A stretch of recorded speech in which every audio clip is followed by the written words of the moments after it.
మన దేశ చరిత్రలో కొన్ని సంఘటనలు శాశ్వతంగా మిగిలిపోతాయి. వాటిలో కొన్ని గర్వకారణాలు, కొన్ని గాయం లాంటివి.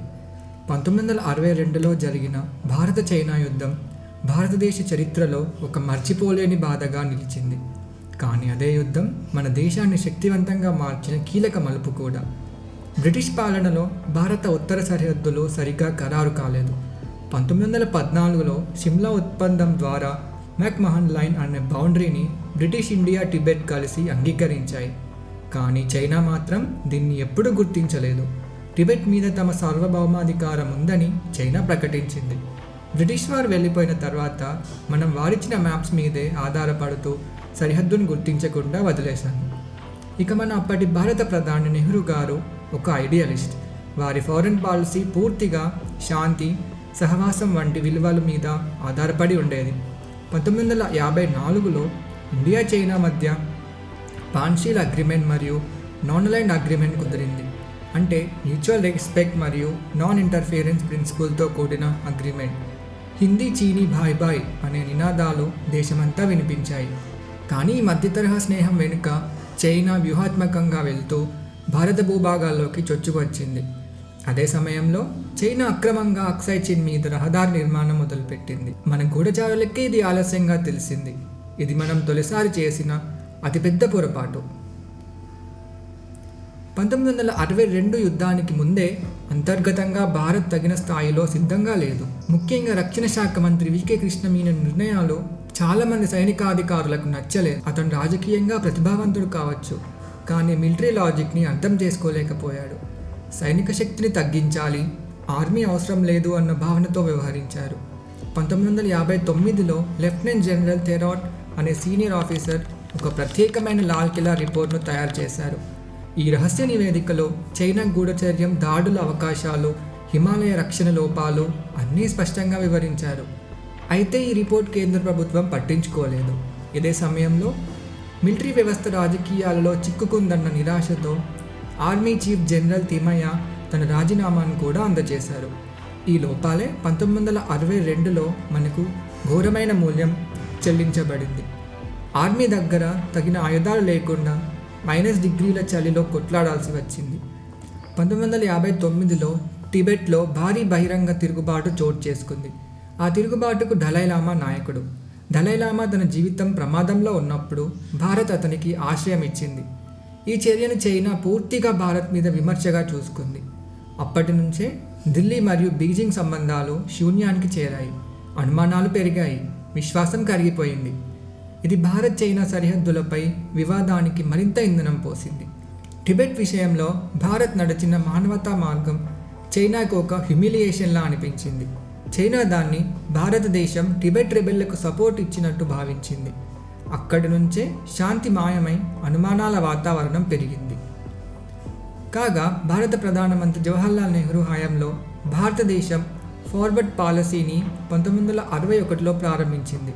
ఇది మెక్మహన్ బౌండరీ వెంబడి చైనా పురోగతులను నిరోధించడానికి మరియు ఈశాన్యంలోని భారత భూభాగాన్ని భద్రపరచడానికి ఉద్దేశించబడింది. ఈ విధానంలో భారతదేశం క్లెయిమ్ చేసిన ప్రాంతాలలో మరియు చైనా వివాదాస్పద ప్రాంతాలలో ముందుకు సాగే సైనిక స్థావరాలను ఏర్పాటు చేయడం జరిగింది. ఈ వ్యూహం చైనా వివాదాస్పద ప్రాంతాల నుండి వైదొలగాలని బలవంతం చేయడం లక్ష్యంగా పెట్టుకుంది. కానీ చివరికి అది ఎదురు దెబ్బ తగిలింది. ఇది 1962లో భారత్ చైనా యుద్ధానికి దారితీసింది. చైనా అక్టోబర్ 20న సడన్గా అరుణాచల్ ప్రదేశ్లోని తవాంగ్ మీద దాడికి దిగింది. తర్వాత లడాక్ వైపు దాడులు ప్రారంభమయ్యాయి. అరుణాచల్ ప్రదేశ్ని అప్పట్లో NEFAగా పిలిచేవారు. మన సైనికులు వీరోచితంగా పోరాడారు, కానీ వాళ్ళకి సరిపడా సౌకర్యాలు, మోడర్న్ ఆర్మ్స్ ఏమీ లేవు. ఆ సమయంలో భారత సైన్యం .303 రైఫిల్స్తో, అంటే బ్రిటిష్ కాలం నాటి రైఫిల్స్ మరియు ఖడ్గాలతోనే బలంగా నిలబడే ప్రయత్నం చేసింది. అయితే చైనా సైన్యం మాత్రం మెషిన్ గన్స్, మోటార్లు, రాత్రిపూట దాడుల వ్యూహంతో ముందే సిద్ధంగా ఉండడంతో విజయంలో కీలక పాత్ర పోషించింది. కేవలం కొన్ని రోజుల్లోనే, అంటే ఒక నెలలోనే చైనా మన భారతదేశ కీలక పోస్టులను ఆక్రమించింది. భారత్ అమెరికాను మరియు బ్రిటన్ని సాయం కోసం అడిగింది.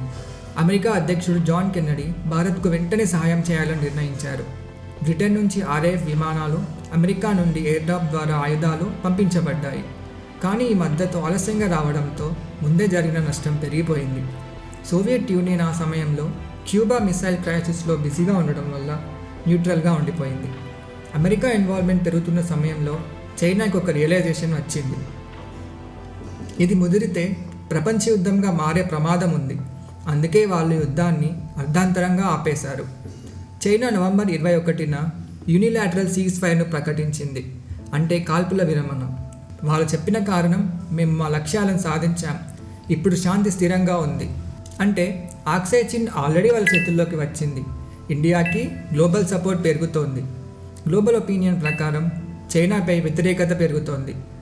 అందుకే వాళ్ళు మెల్లగా వెనక్కి వెళ్ళారు, కానీ ఆక్రమించిన భూమిని మాత్రం వదలలేదు. ఈ యుద్ధం సంక్షోభం మాత్రమే కాదు, ఎన్నో ప్రాణాలను బలిగొన్న విషాదగాథ. భారత పక్షాన సుమారు 1300 మందికి పైగా జవాన్లు వీరమరణం పొందారు.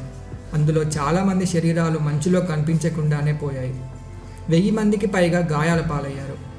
మరియు 3900 మందికి పైగా చైనాకు పట్టుబట్టారు. వారిలో కొంతమంది మళ్ళీ తిరిగి రాలేదు. చైనా తన కాజువాలిటీ డేటా పూర్తిగా బయట పెట్టలేదు, కానీ అంచనాల ప్రకారం చైనా పక్షాన 800 మంది వరకు మరణించారని, 1500 మందికి పైగా గాయపడ్డారని భావిస్తున్నారు.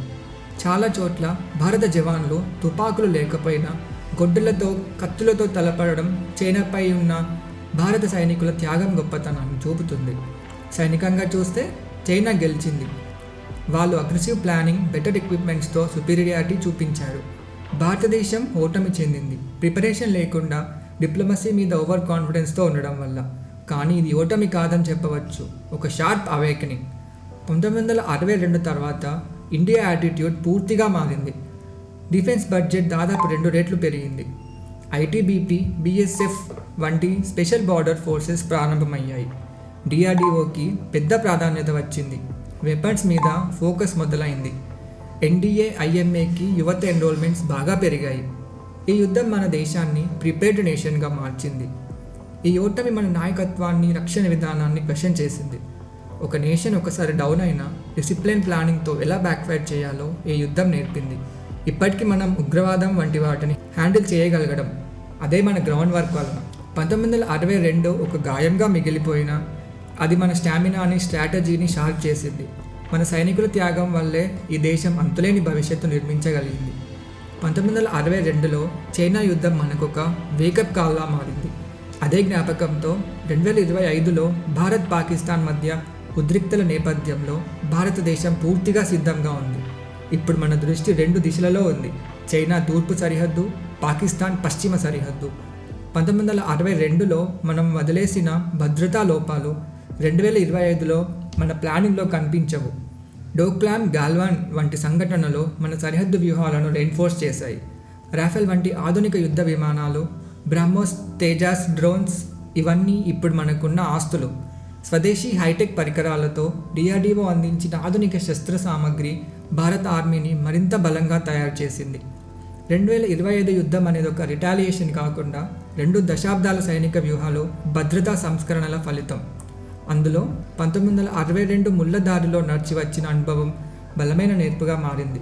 1962లో మనం చరిత్ర నుంచి నేర్చుకున్నాం. 2025లో ఆ చరిత్ర మన ఆధారంగా మారింది. భారతదేశం ఒక శాంతిప్రియ దేశమైన తన భద్రత విషయంలో మరింత స్పష్టతకు వచ్చింది. ఒక యుద్ధం ఓడిపోవచ్చు, కానీ ఒక దేశం ఓడిపోదు. మన గుండెల్లో ఆత్మగౌరవం ఉంది కాబట్టే 1962 తర్వాత మళ్ళీ మనం తలదించుకోలేదు. ఈ వీడియో కనుక మీకు నచ్చినట్టయితే లైక్, షేర్ అండ్ సబ్స్క్రైబ్.